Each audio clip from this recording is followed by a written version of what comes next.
And we are live. Welcome, everyone, to the Singularity Lab. Join us every week as we explore the intersection of society, culture, and human evolution through the latest advancements in science and technology.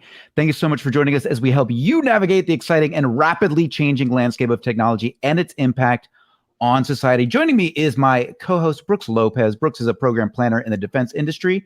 He has degrees in psychology with a focus on neuroscience and learning and memory. Brooks, how are you today? Doing great. How about yourself, Mike? Doing fantastic. And I just want to take a moment and welcome everybody who is joining us live. It's great to have you. Great to see you all. Make sure you do us a favor and click the like and subscribe button down below. If you are just listening and want to join us here live on Mondays, check us out on YouTube, the Singularity Lab. Lot to cover today, Brooks. We're going to be taking you guys through some AI tools of the week, some things that I've found that I've been playing with. We're going to talk about play text. We're going to talk about the future of medicine with Glass AI. We're going to talk about Concise, and we're going to cover the breaking tech innovations and stories of the week, including AI wars, Musk versus the world. We're going to discuss Spot, the robot dog, and how it's being re-released in New York City with Boston Dynamics. We're going to be talking about the future and potential reality of VR. We've also got some interesting topics about nukes and AI that we'll cover today, as well as cancer and heart disease vaccines that are being promised by the end of the decade. So, a lot to cover. A ton. Yeah, welcome Mindfork, welcome Aaron Desario, Simon Fly, Jay Allen Hynek. Great to see you all. We're going to be answering your questions live, so feel free to drop them as well. And let's go ahead and get started. We've got our amazing AI Randy, who's going to share with us. Randy, if you could click on the play text, and we could show folks this really interesting app that I ran across. That would be fantastic. Okay, so this is called Playtext, and the purpose of this, it's a Chrome extension that you simply download onto Chrome, and what it does is pretty dope. So I'm going to go ahead and share my screen now and share exactly how this thing works. Let's see if I can do this as well as our AI Randy. We're going to go to our Chrome tabs, share audio. We are going to go to, here, let's just go to our show notes.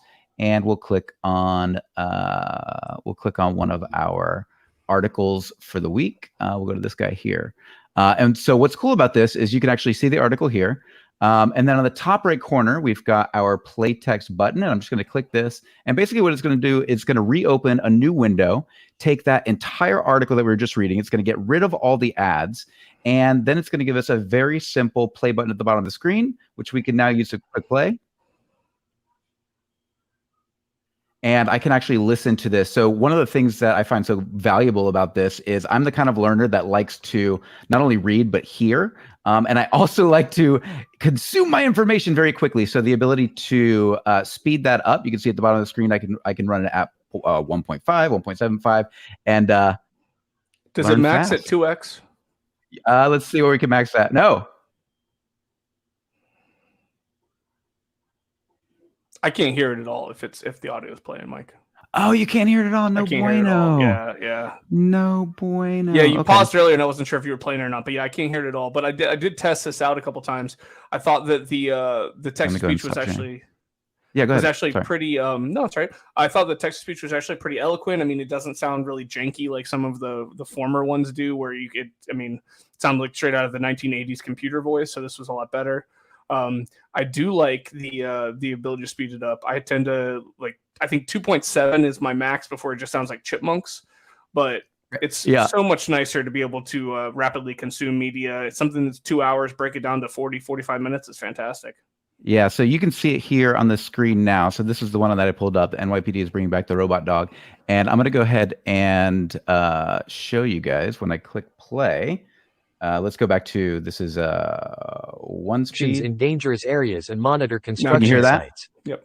However, Boston and I usually run it at about also counts its use as a public safety tool, which the NYPD has tried in the past. In 2020, the NYPD used the Digidog for reconnaissance during a situation that had Point being, for me, it's just a way to grab information quickly. And yeah, it's been fantastic for me. And I also I'm a just think multitasker. Same here, same here. And I think it's just its archiving ability was pretty nice, that I can go and drop the extension in, go find 10, 15 articles that I plan on reading or listening to, and consolidate them so I don't have to have 10 browser windows open. I mean, like my browser, if I showed you guys this right now, you'd all have a seizure based on the number of windows currently open. Yeah, so when I click archive document, it'll actually take you back so you can see all the articles that I've archived, and then I can just go back and click on any one of them, and then I can click play. And the cool thing is it gets rid of all the ads and it consolidates it so you can listen to it on the fly. So fantastic app, super recommend. I love it. All right. The next one that I wanted to show you guys was Glass. If you could, I'm going to stop screen sharing here. AI Randy, if you could show the homepage to that, and then I will pull up. Here we go.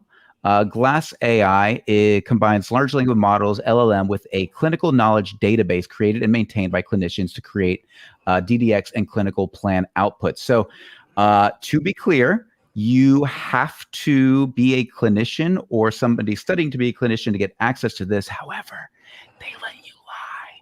And so I actually just lied and said that I was a clinician, and it gave me the ability to poke around. And so I'm just going to share screen here. Let's see. And I would guess this is probably going to open up more to the public as it gets a little bit further along. I think the challenge is people. So let's talk about this for a second. I think it's actually a really important topic. So I think a lot of the, there are a lot of brick walls when it comes to the medical industry. And I think that it's fair to say that a lot of folks in the medical industry feel that they need to digest the information before giving it to a patient. So there might be an argument here to be made that this just puts an enormous amount of data at the fingertips of clinicians, and then allows them to, further diagnose with additional information. But I mean, for me, like, I'm a do-it-yourselfer, like everything in my life. So I had no issue. I have no issue with, and also like, if I'm going into the medical system, I want to be informed, right? Right. Absolutely. Yeah. I'm terrified. Yeah.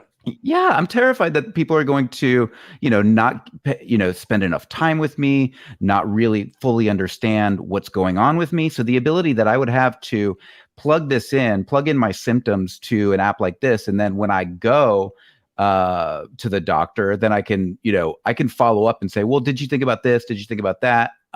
It's probably very annoying from a medical health professional's perspective, but I don't really care.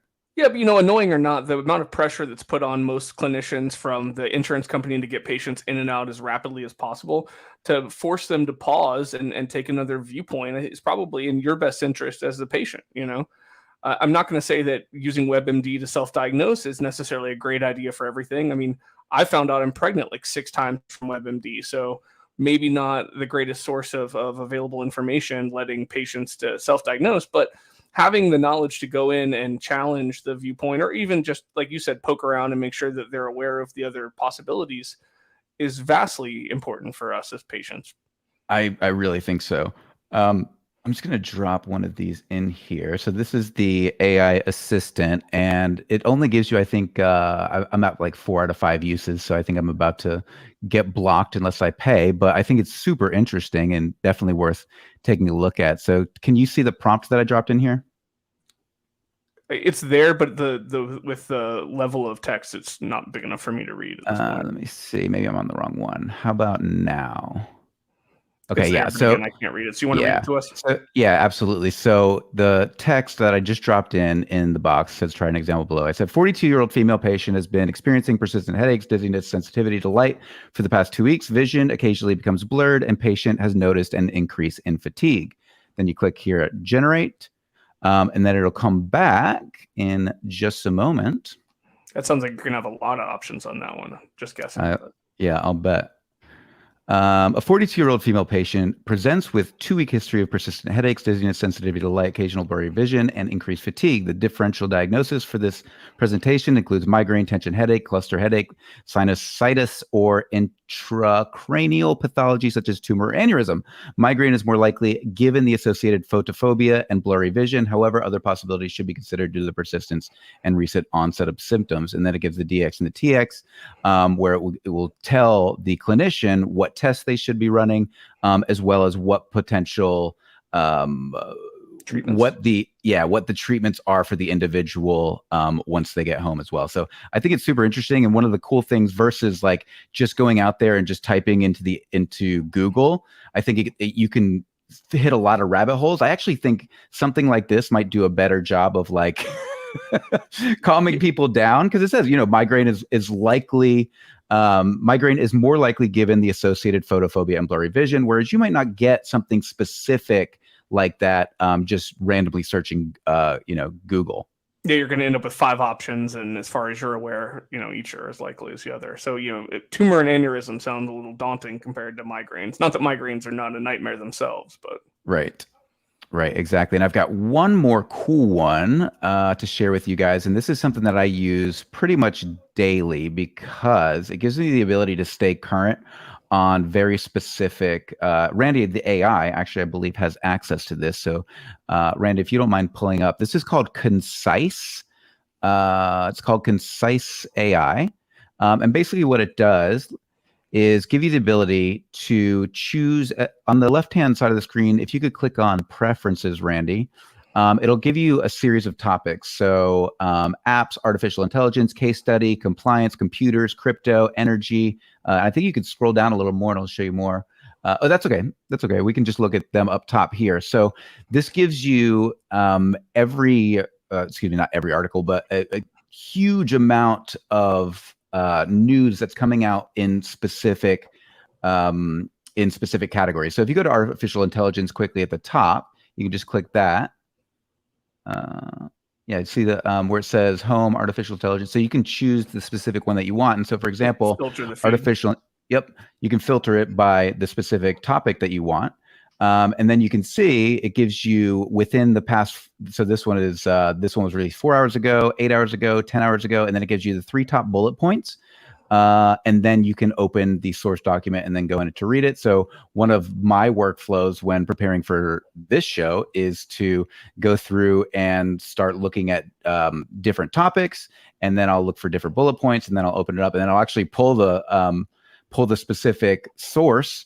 And then I'll drop it into playtext, and it's freaking phenomenal. It's really amazing.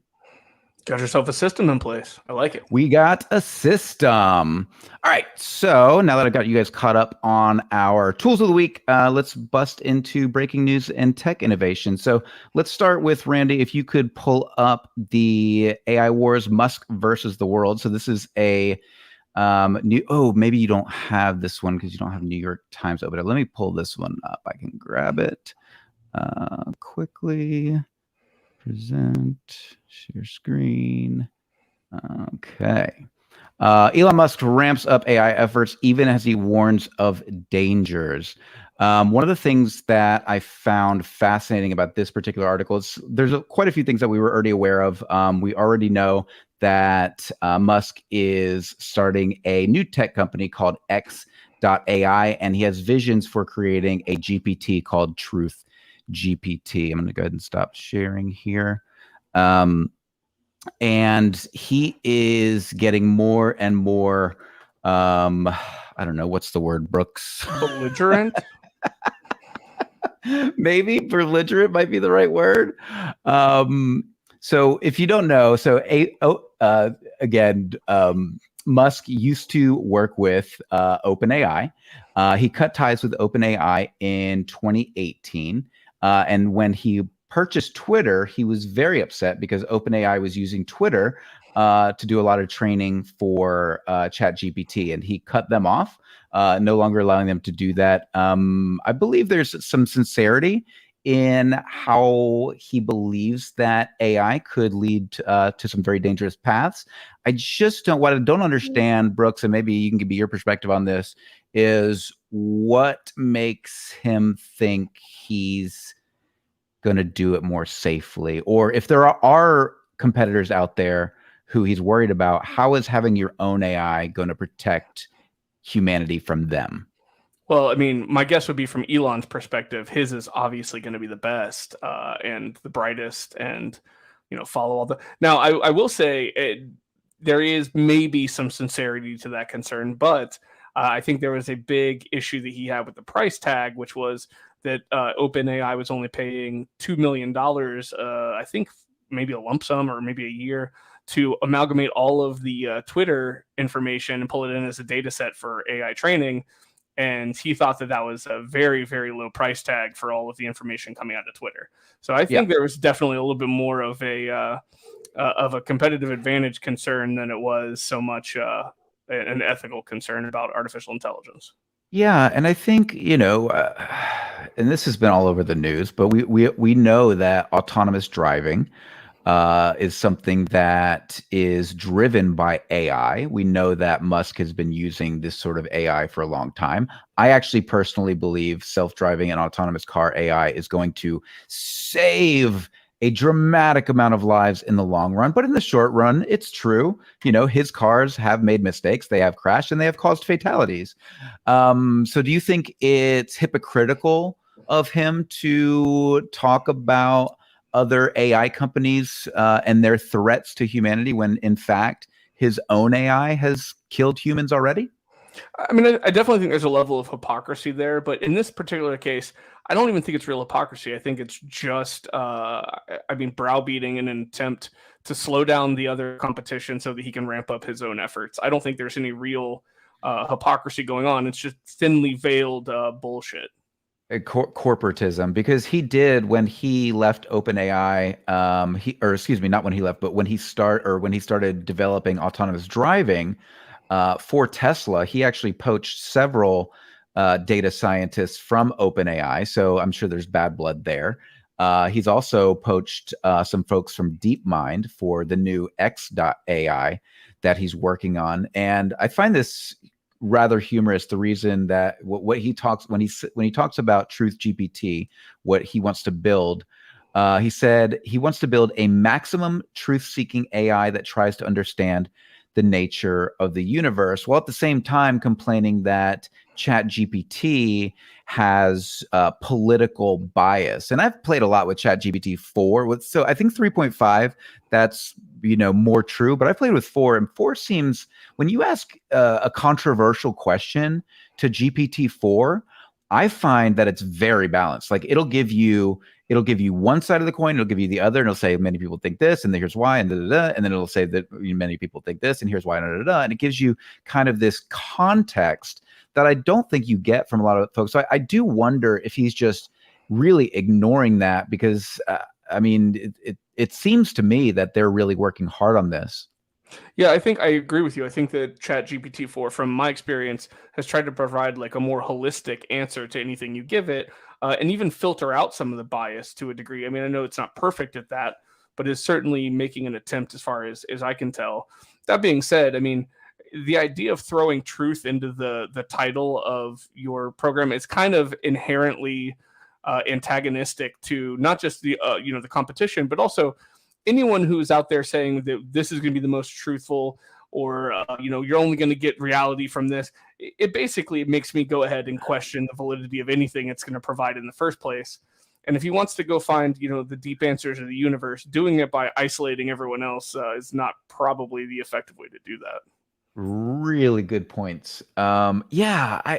Maybe facts, GPT. Like, what is truth? Like, truth GPT. Like, what does that even mean? It stinks of what Trump did with social media. It just smells of that. Mean, it goes even further back to me. I mean, it goes back to the whole the attack on truthiness. If we go back to that was the early 2000s, all the way through Truth Social being a platform. This idea that there is one like inherent truth that just somehow happens to align with a specific person's values and ideals is it's insane. And that's one of the things that we've talked a lot about is the concern for artificial intelligence not so much being the power of the AI itself, but who's guiding it, right? If you can control that training data, you can spit out the truth in whatever manufactured form you want it to appear as. Right. What is it that it's reinforcement learning from human. I'm trying to remember what the acronym is. I'll remember in a minute. But the idea basically is that, when you look at these base LLMs, these base large language models that GPT-4 is one of, if you look at the base model that was trained before human reinforcement learning, it's a mess. You can't even communicate with this machine, with this sort of machine. So it's through human reinforcement that these machines actually create valuable feedback for humans. And not only do they help us when it comes to reducing bias, but they also help make the machine work better. So I don't know.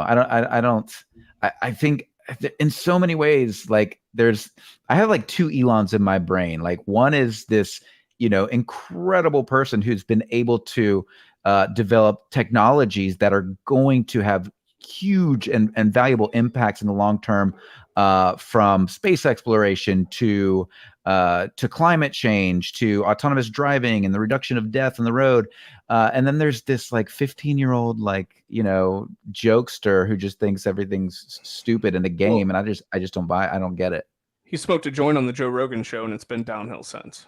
It's been downhill ever since. We're going to get into NYT. Jazz and Aaron made a point about Hinton leaving Google, and we're going to get into that a little bit later in the show. But before we do that, if you could, we're going to talk a little bit about Boston Dynamics now and what New York is doing with what they call DigiDog, but it's actually Spot from Boston Dynamics. If you could, Randy AI, pull up that video and watch a quick video from Boston Dynamics on Spot. That's the article. If you don't mind bringing up the video real quick, watch that, and then we'll discuss what's going on in New York.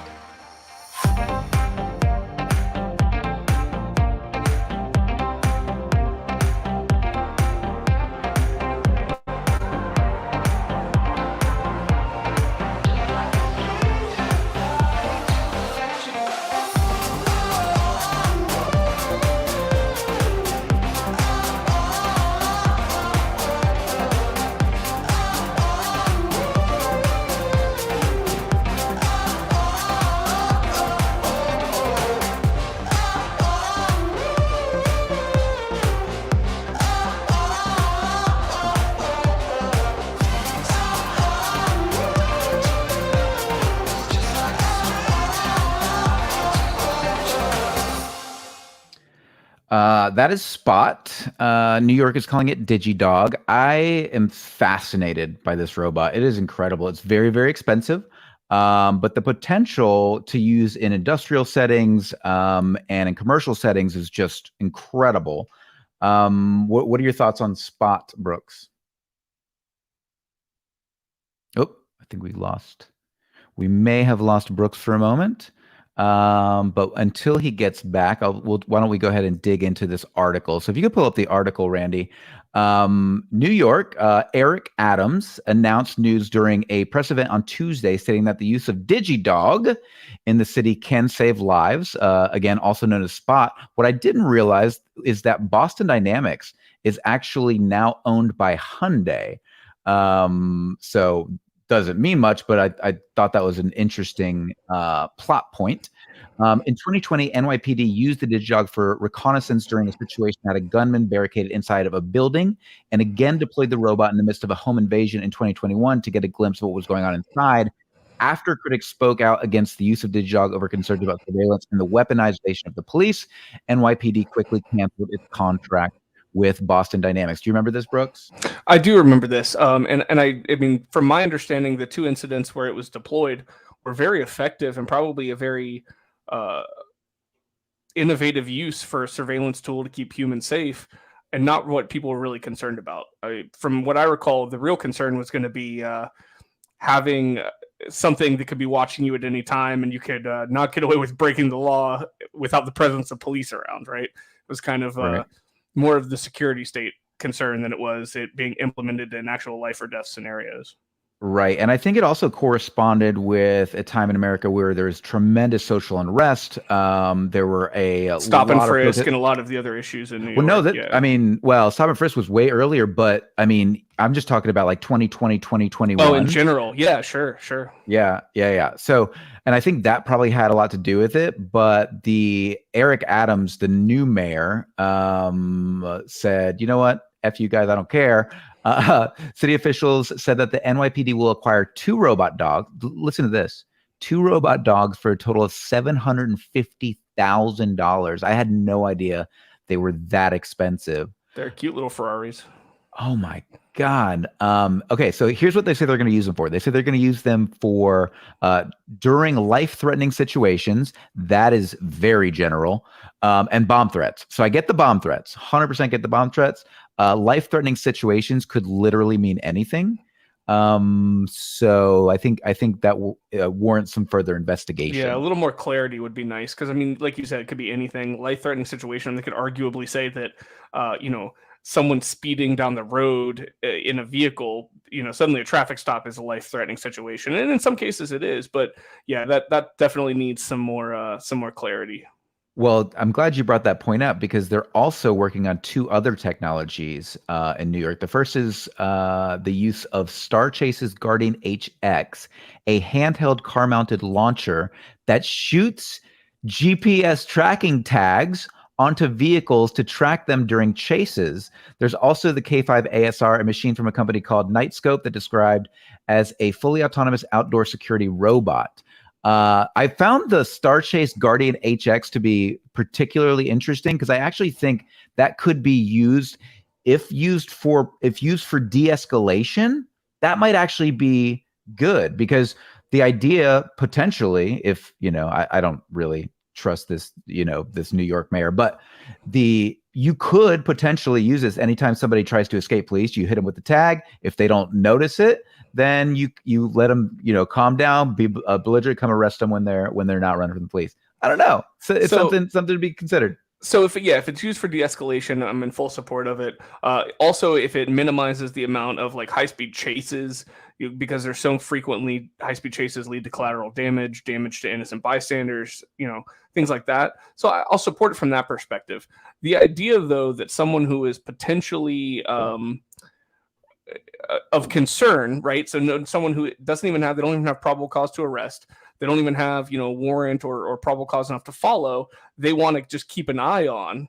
You drop a GPS tag on somebody. Next thing you know, we just happened to bump back into them when they were in the middle of committing a crime, whatever it is. I mean, just from a legal defense perspective, that is a nightmare. And it certainly limits the ability of the police force to operate autonomously within the confines of the law. You made some great points there. I think it's definitely going to be interesting as we start to see these new technologies developed and rolled out.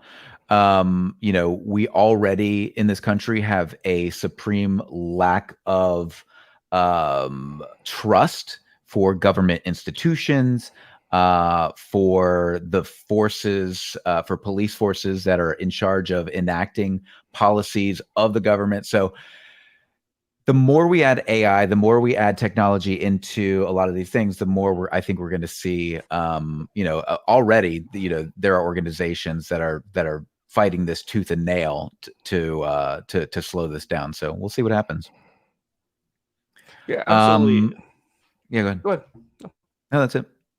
I was just going to move to her next article. Okay. And I was just going to say, and that doesn't even go into the concerns of intentional and specific abuse of a tool like that, where an officer who's operating outside of even like normal legal jurisdiction, maybe, I don't want to assume negative intent, but there are those who have it. And I mean, he could potentially use it to stalk someone if an officer wanted to. We've already seen gross negligence of power by some of these uniformed individuals, and to be able to just shoot a GPS tracker onto someone that he thought was attractive in traffic, and then do whatever negative situation may come from there. I mean, I don't want to assume that there's even a large population of individuals that are going to act with ill intent, but there are some. And the more tools you provide them, the more likely they are to be used to hurt somebody. Yeah, and I think this is why it's so important when enacting these tools that there are serious protocols in place that allow the tracking of the officer who is using these strong tools. Oversight. Strong oversight. How are they using the tools? What are they doing with these tools? And I'd love to see transparency with the public when it comes to how they use those tools. And I think you could get a lot more support for using tools like this. You can get a lot more support in general for policing with greater transparency. And I think that's one of the biggest problems we have.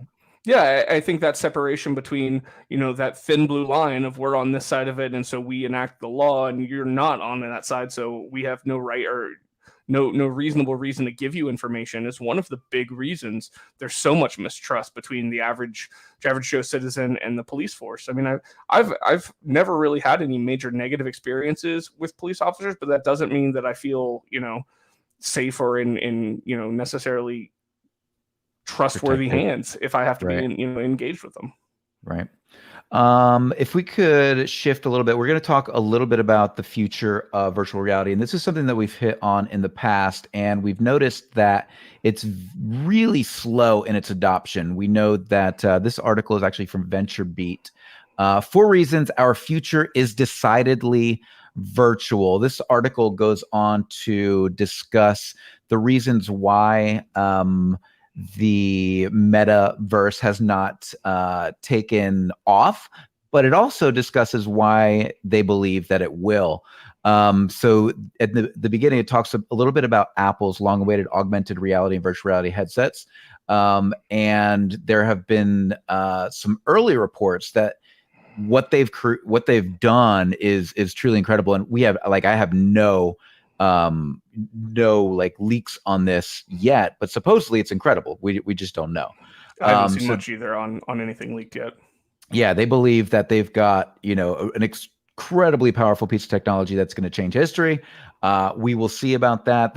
The reason that so many folks are down on this is we've seen what happened with Meta, how they tried to completely shift their focus as a company, and how so few people are adopting. Sony sales of headsets are way down. The business just does not seem to be there for this virtual reality play. And one of the biggest reasons people state, and this was mentioned in the article, was that AR and VR just doesn't quite feel real. Like if I'm putting in a VR headset and I'm in a room just chatting with Brooks, you just don't get that sense of reality any different than you get in a Zoom meeting. And people just aren't. It's just not something that has really crossed that threshold yet. But the idea is that, well, how many people had car phones in the 80s, these huge blocks that used to sit in the center of your console, and they were like, I don't know how big. They were huge. These things were massive, and it wasn't something that everybody had. Not everybody was plugged into it, and so it wasn't something that really took off until the technology caught up with the idea, and now every single one of us uses a cell phone on the go. So I mean that's the argument that they're making here. Is that an argument that you buy, Brooks? So I do, and one of the things that kind of goes along with that is we talk about the shift from Meta. We've mentioned it before, but going even back to like Google Glass, which was just a total travesty, a cool concept, but just was not well executed and was way before its time. But we've seen and we'll continue to see over the next decade or so, it's going to be iterative. We're going to continue to get these step-by-step improvements. One of the things that we're going to talk about later today that will probably be one of these improvements is the development of 6G. Just having that level of bandwidth around will certainly help. Something that's using the augmented reality, especially because of the amount of data that needs to come over that network. But we have, to a degree, seen some success in areas. One of the things the article mentions is gaming specifically.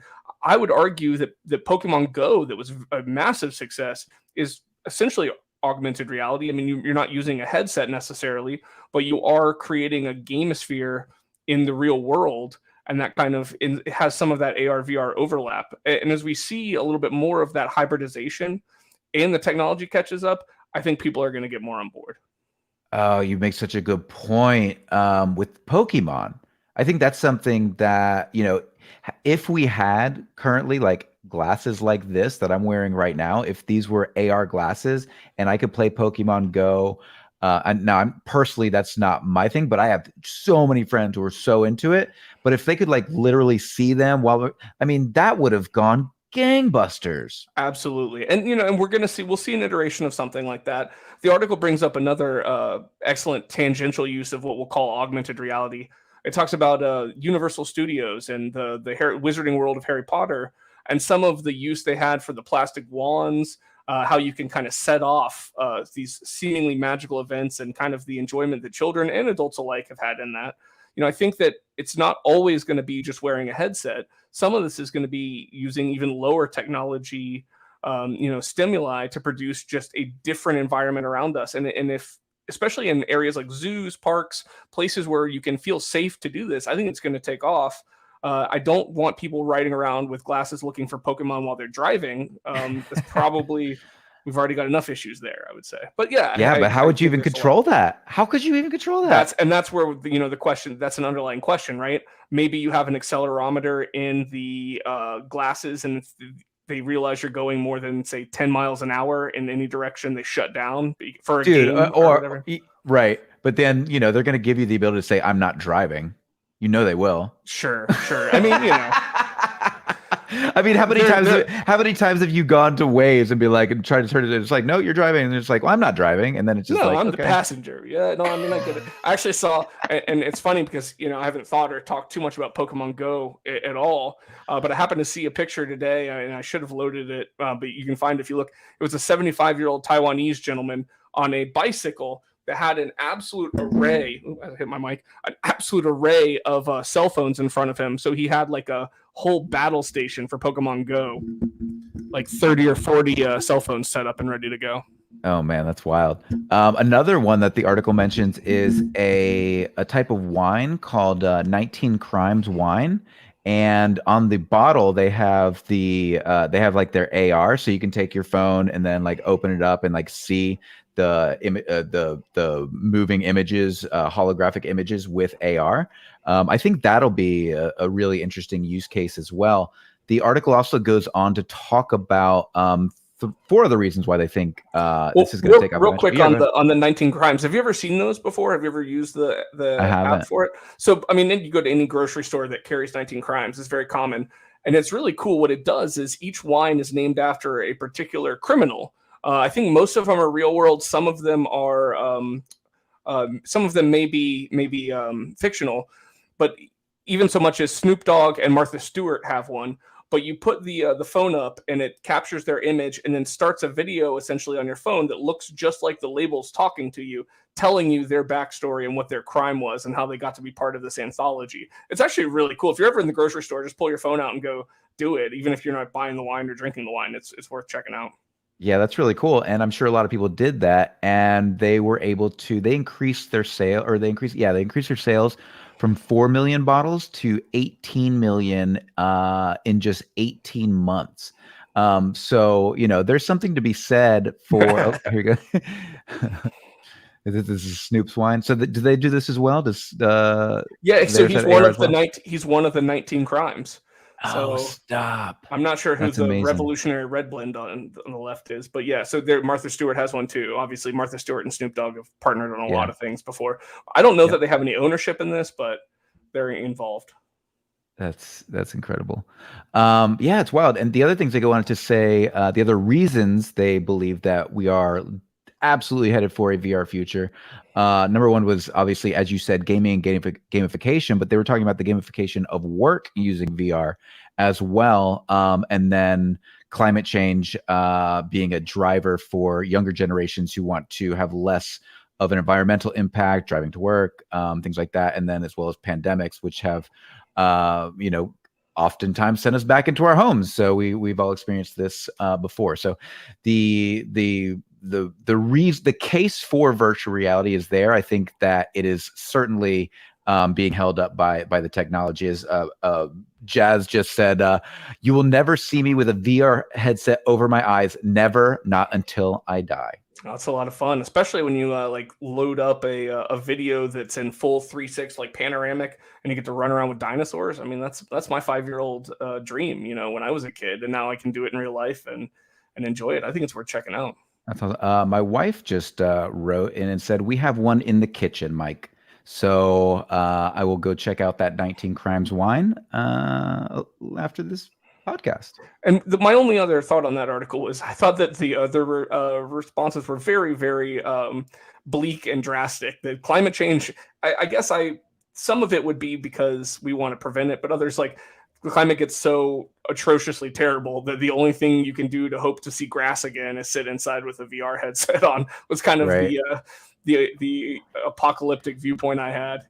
But yeah, the extrapolations don't always. I don't know. But I definitely think that younger generations who are more in tune with the idea of doing what you can as an individual to reduce your carbon footprint, I think that is very legitimate and I think it's a real thing for sure. Yeah, absolutely. Okay, so let's talk about Randy AI. If you could pull up lawmakers say no to AI launching nukes. I found this article to be odd, or the because reason it was even that a question. Yeah, like I don't. So basically, what's going on is a series of lawmakers last Friday actually met to create new policy governing the use of AI and its ability to launch nuclear weapons. And so, just to be clear, the American Department of Defense already bans artificial intelligence from autonomously launching nuclear weapons, like duh.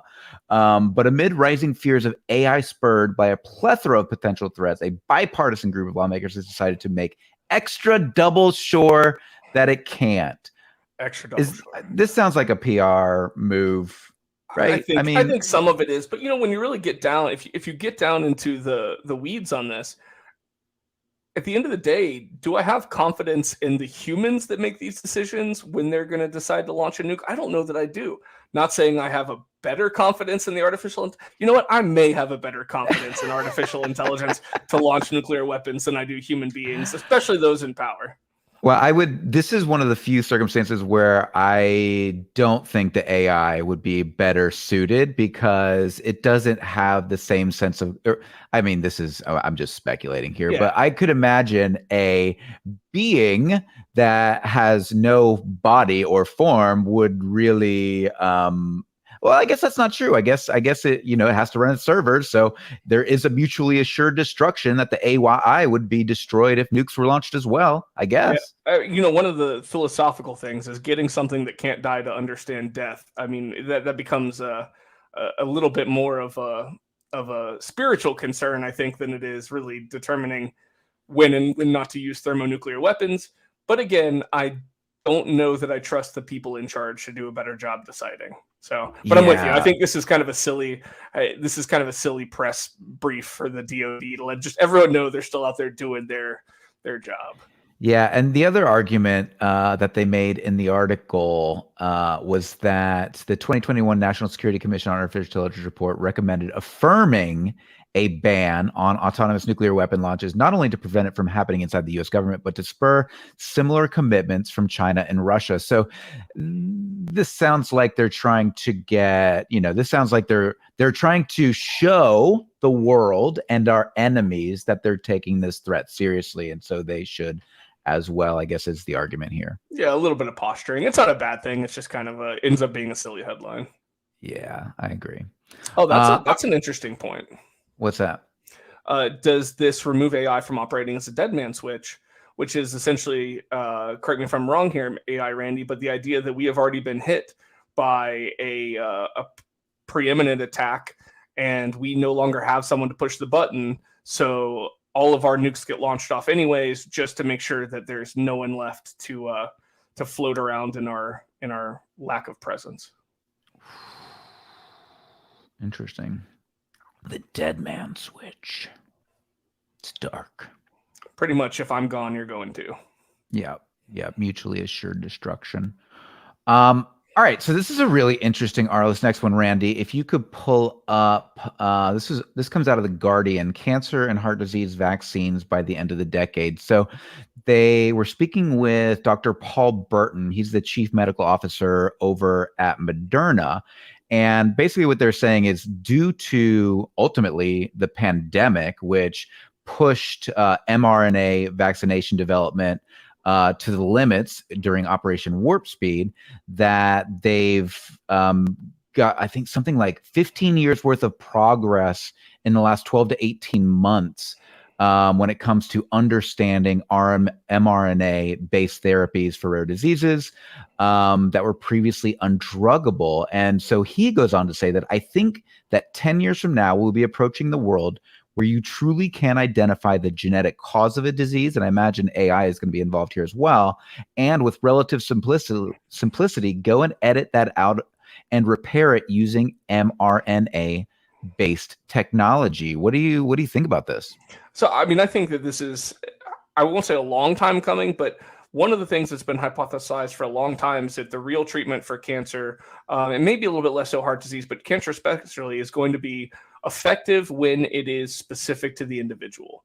And one of the things with the mRNA response that we're going to get closer to, and the article talks a bit about this, is taking a biopsy of the cancer itself, identifying and destructuring its DNA so we can identify where its weaknesses would be, creating an mRNA vaccine that would go back into the body and help essentially weaponize the human body to fight off the disease itself.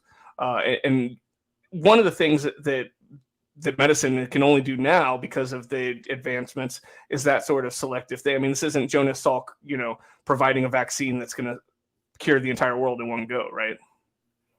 That's a really important distinction. So the idea that you're bringing up is that these are not going to be a one-size-fits-all vaccine. These are going to be based on your individual genetic code, and that creates. And do you think that's, to what level is that AI driven? I didn't catch that in the article. Is it just the fact that they've been so focused on mRNA that they've just identified how to make these more effective in individual genomes? I don't understand why.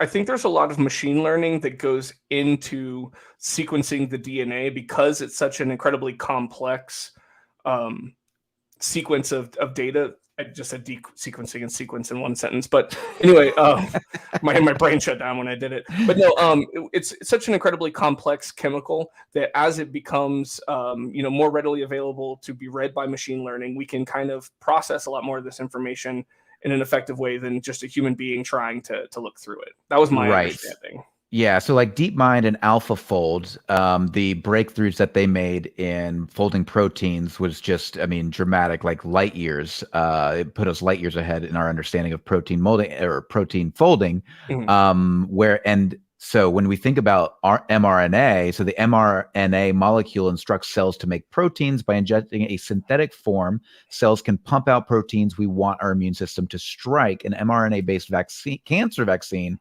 would alert the immune system to a cancer that is already growing in a patient's body so it can attack and destroy it without destroying healthy cells. And this is what we struggle with now with cancer treatment is we are not only attacking the cancer cells, but we are attacking the body cells. So being able to use machine learning to understand this on an individual basis and then utilize it to fight specific genetic cancers within an individual, man, that's powerful. Well, and that's the thing, right? So those protein markers are essentially having boots on the ground that can go laser paint your target, and then a smart bomb comes in and boom, you've annihilated what you're trying to target, rather than just carpet bombing the whole thing, which is essentially what chemotherapy and radiation have done in the past, is burn it all down and let's hope the human survives. So this is a much more strategically focused type of bio attack on cancer.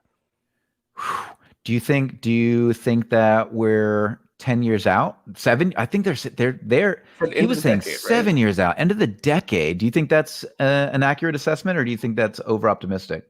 I don't know. I mean, one of the things that I will say is that every time I've thought that we were further off than we have been, I've been proven wrong. Because I mean, Moore's law is just that powerful. And we saw, and I think a lot of people, because of the political discussion around vaccine or not vaccine, all everything else, people just totally lost the tremendous magnitude of how quickly these companies were able to develop a vaccine that was pretty much effective for most people for a novel virus, and do it in a way that, I mean, it was just months, where in the past it's been years, sometimes decades, to produce really effective vaccines for the mass population. I think we don't give enough recognition to the Herculean lift that was undertaken to make sure that happened, because we were so busy trying to figure out if we were going to catch 5G or not.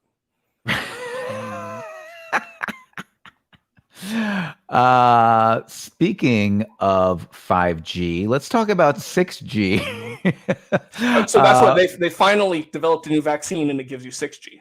Yeah, that's what we've discovered. If you pull this article, America to lead 6G fight. So this is in the WSJ, the Wall Street Journal. It's actually a pretty short article, but the idea is that the Biden administration is beginning to plan for 6G wireless telecommunications, seeking to expand internet access while reasserting U.S. leadership in the sector where China has notched gains. As most of you are aware, that we've banned Huawei from building our 5G infrastructure. And so the idea is, well, I guess we're still struggling to put 5G in place, but let's focus leadership and infrastructure on building 6G. The White House last Friday met with corporate, government, and academic experts to begin developing goals and strategies for the new 6G communication technology, which would have the ability to take cloud computing and the mobile internet to true global ubiquity, among other improvements. Can you kind of give us an idea what the hell that means, Brooks?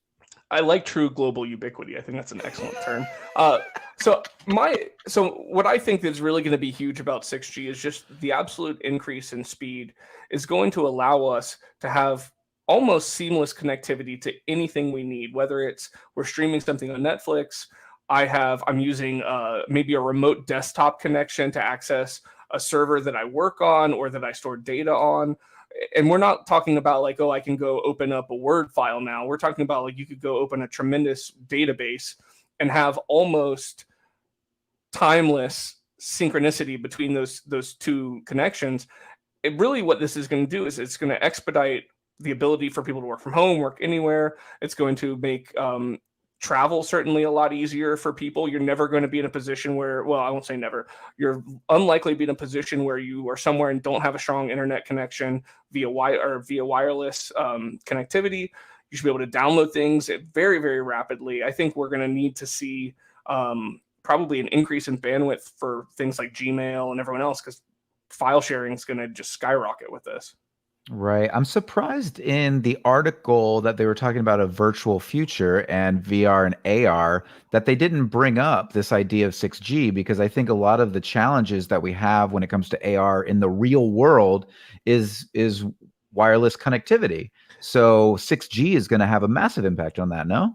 That's an excellent point. And not just the connectivity for like just the internet connection and the streaming part, but if I want to house the software that I'm going to try to use on a remote server or PC, and I don't have to use, so I mean, as far as I'm aware, the Oculus, I think they go up to, I've got a 512 gigabyte one. I think that might be the largest available for personal use at this point in time.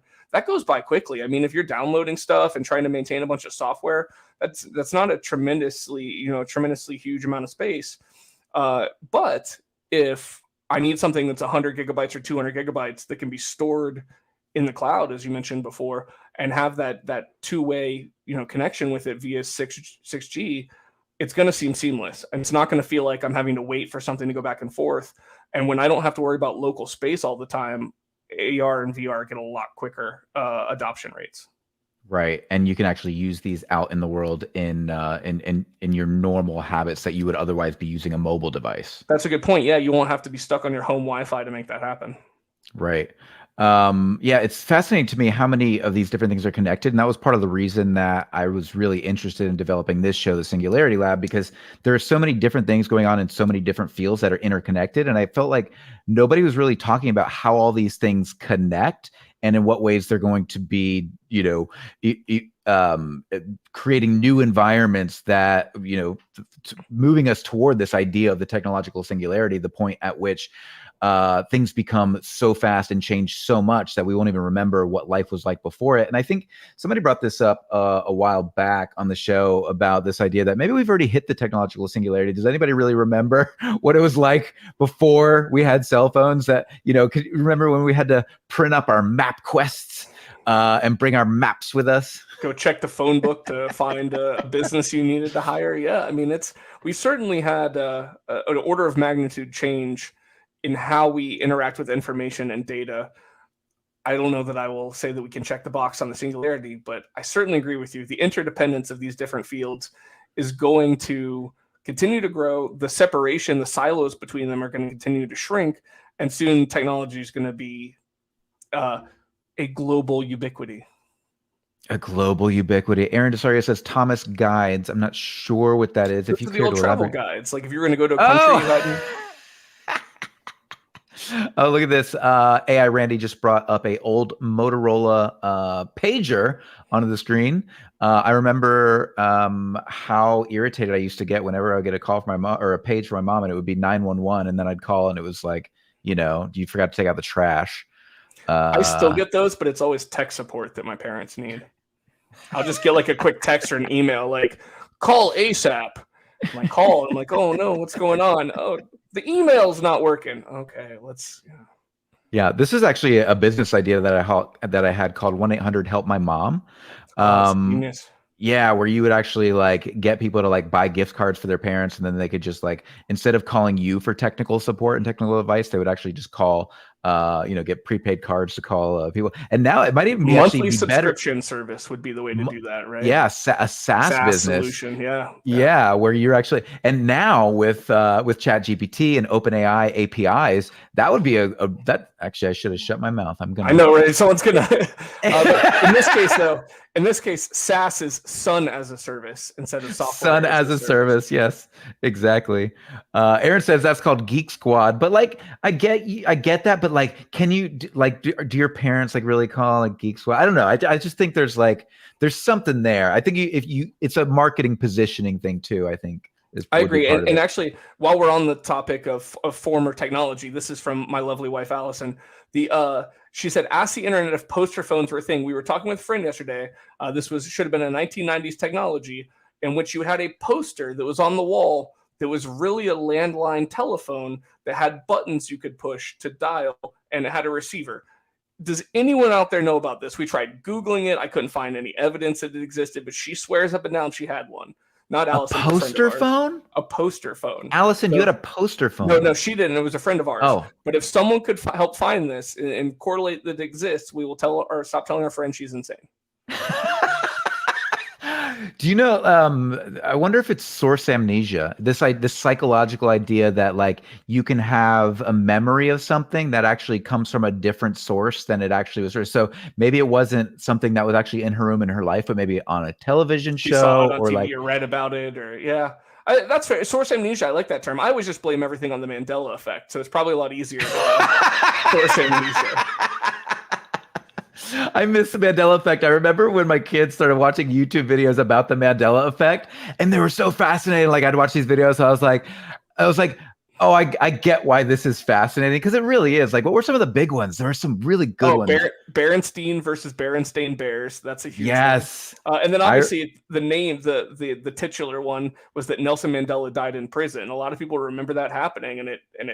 I mean, as far as we're aware, in this current timeline. He did not. Yeah. He did not die in prison. He became the president.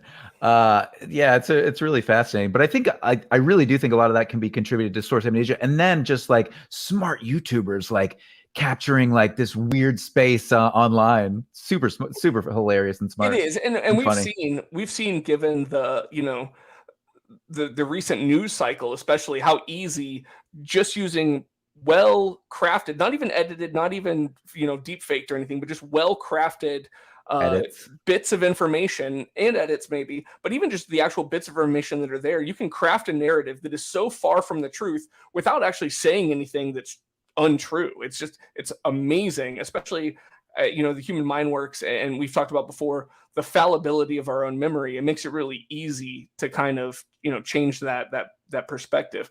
I like the source amnesia term. I'm not familiar with that one, but that's going to get used for sure. Yeah, I learned. I actually that is a legit term I learned in college in my psychology course.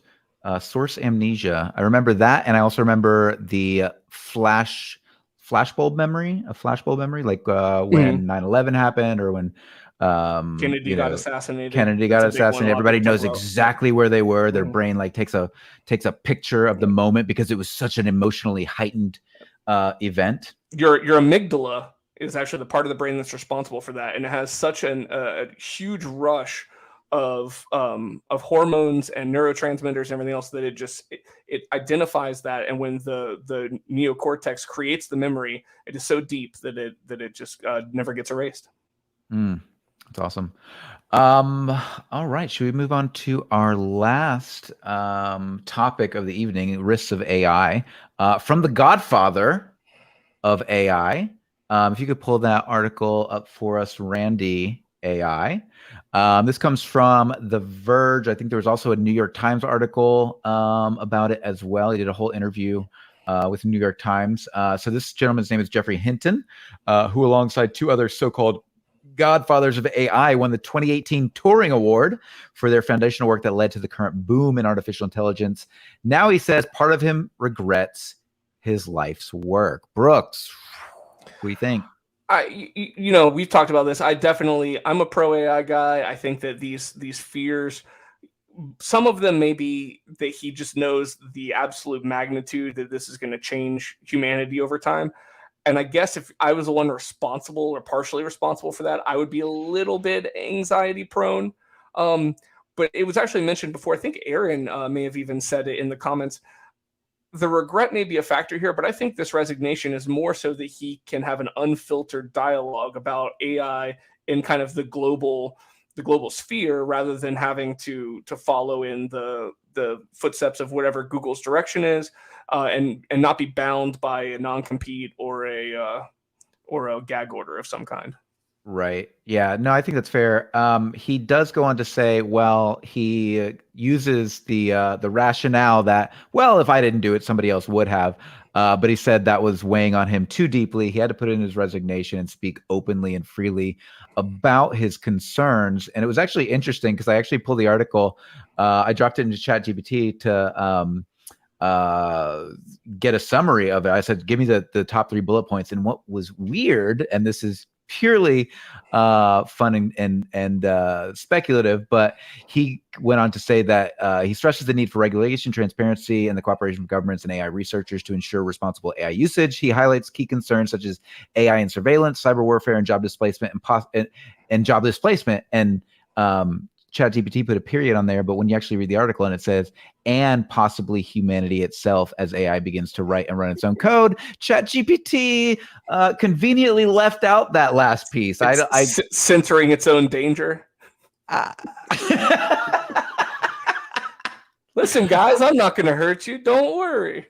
I'm not trying to say that's what happened, but that's what happened. It's a fun anecdotal evidence of the fact that we should be a little bit more concerned than we currently are. But. Yeah, I mean, I think again, going back to Hinton, he points out some really important things, and I think AI surveillance, cyber warfare, job displacement, a sentient super intelligence writing its own code. I mean, we've got, and we've talked about this on the show in the past. We've talked about Eliezer Yudlow, and how he talks about this and the concerns that the research going into AI alignment with human values is speeding along at a snail's pace, whereas the development of AI is just skyrocketing. So sure, yeah, that separation's growing. You're absolutely right there.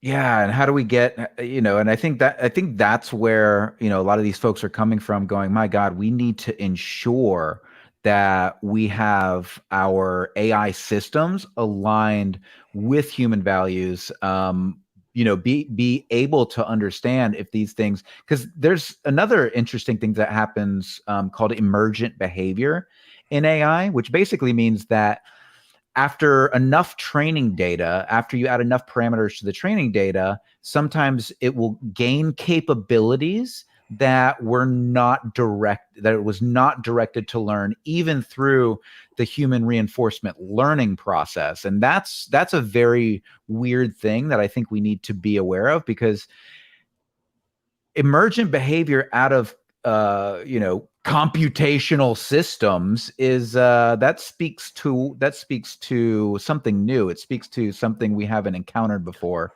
right? In computer science. And one of the things, and this is kind of a cute framework for what emergent behavior might look like, but we discussed the development of AI agents and what they can potentially do. One of the articles we recently referenced was the creation of AI agents that were put into a simulated cityscape. And one of the emergent behaviors was that there were certain agents that decided that for lunchtime they were going to go to a bar rather than go eat lunch. And I thought that was really funny because that's, you talk about simulating human behavior, that certainly happens, but it was outside the parameters of what the agents were taught to do. So that's just a much more humorous example than deciding to end humanity as we know. One of the things that I think Hinton said that's really important there, though, is the concern of the globalization here. And no matter what, whether it's making sure our AIs can't launch nukes, or it's not utilize them directly for cyber warfare strikes, or whatever it may be that we put in place as legislation, if we're not getting that kind of buy-in from China, Russia, Saudi Arabia, some of these smaller countries that may do a very quick job of scaling up their AI capabilities, if we don't get that sort of global unification on this, we're in deep shit. Right. Yeah, I mean, that's the thing, right? It's like, do we slow down and focus on the alignment problem while China and Russia speed up? I mean, it's the space race all over again in just a different, context. Actually, the space race is going to be part of that too, and the nuclear race. Excellent, yeah. But it's going to be both of those, and it will continue to be, because advancements in artificial intelligence are going to be advancements in both spaceflight and weaponization as well. So it becomes one encapsulating umbrella of a tech race. Yeah.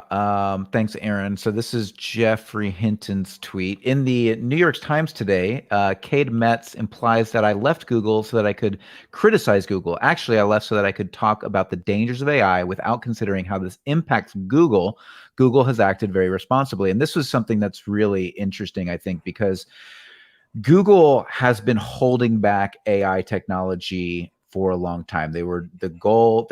This is what they say publicly, is that they wanted to approach this with kid gloves. They wanted to be very responsible and take this very slow. And then ChatGPT comes out, OpenAI blows the doors off the whole thing. Google goes into code red, where they're going, we have to release. Their hand was forced a little bit here, I feel. Oh, absolutely. Absolutely. And so, that I think if ChatGPT doesn't get released, I think Hinton is still at Google, working at Google. Bard's still in development. All of these systems are still behind closed doors. And, going back to this conversation about OpenAI, used to be much more open source. And since so they actually operate on a hybrid model. And I think a lot of people don't know this, because Musk says, oh, they went from, they were a nonprofit and now they're a profit. And that's not true. They are this interesting hybrid between profit and nonprofit. They still have a completely nonprofit board. The nonprofit board can veto anything that Microsoft wants to do. So they have autonomy to do that still. Forget why I brought that up, but I think there is there's a lot of conversations happening about why people are doing certain things, Musk included. And we started this conversation with that. But I think everybody's throwing a little bit of mud here, except for Hinton. Hinton seems to be a pretty fair-minded dude. And I really haven't. I mean, besides a couple of statements from Sundar Pichai about maybe Google feeling like there's some concern about the future of AI, I haven't seen much mud raking there. It's really mostly been just, damn, I wish we could have waited to start this Grand Prix. Did you just combine muckraking and mudslinging into one word? What did I say? Mud raking? Yeah. I was going for muckraking, and I just, it's a portmanteau. Yeah, it's wild. But I mean, this is not going away. So I think it's important. And again, having the conversation that we had earlier and bringing it back to this idea that you've got biotechnology, you've got artificial intelligence, we've got self-driving autonomy. There's so many different nanotechnology. We've got so many different pieces of this puzzle as we move forward. What we want to do here at the Singularity Lab is bring those things together and have those conversations for the rest of us. I mean, we're not, everybody can't be following this stuff every day, and everybody wants to keep up on it. And that's what we want to do here for you with this show. So we appreciate you guys being here. Make sure that you click the like and subscribe button below. If you are listening to this here live on YouTube, you can also check out our replays on Apple Podcast. You can check us out over at Spotify, or you can come visit us here if you're over there and hang out with us live and ask questions and interact with us, and we'll have a fun time. Right, Brooks? Just like Mike said. I mean, you summed it up and then left it for me. But I really like the idea that our goal here is to kind of curate the knowledge experience for you guys, leave it as impartial as we can, provide our opinions, but express those as opinions, and let you guys make your own decisions about where tech's going to go as we continue to march on, maybe even blindly, towards the singularity. Yeah, it's going to be interesting. And we've got some cool interviews and stuff coming up. I've actually got an interview with Ryan Tanaka. We've got a special day this week. If you guys are around, Thursday at 6 p.m. Eastern Standard Time, you can join us live. I'll be discussing Neuralink with Ryan Tanaka. He's got a documentary style YouTube series where he's been documenting Neuralink's progress up until now. He knows a lot about computer brain interfaces and these sorts of technologies, and we're going to be talking to him about those. I've also got a line out to Avi Loeb. Brooks, I haven't told you about this yet, but he just wrote some recent articles in the Debrief about AI, and he's got a lot to say about the matter too. So we're going to have him on the show at some point. Yeah, Avi's always fantastic. He's a great friend of the show, so that'll be very exciting. Yeah, absolutely. So that's going to be fun. And yeah, that's all I got. We will see you guys next Monday at 7 p.m. Eastern Standard Time. Join us for a special episode of the Singularity Lab. This Thursday at 6 p.m. Eastern Standard Time. We'll also release that on the podcast. And have a great day. Thanks for joining us. Have a wonderful night, folks. Take care. Peace.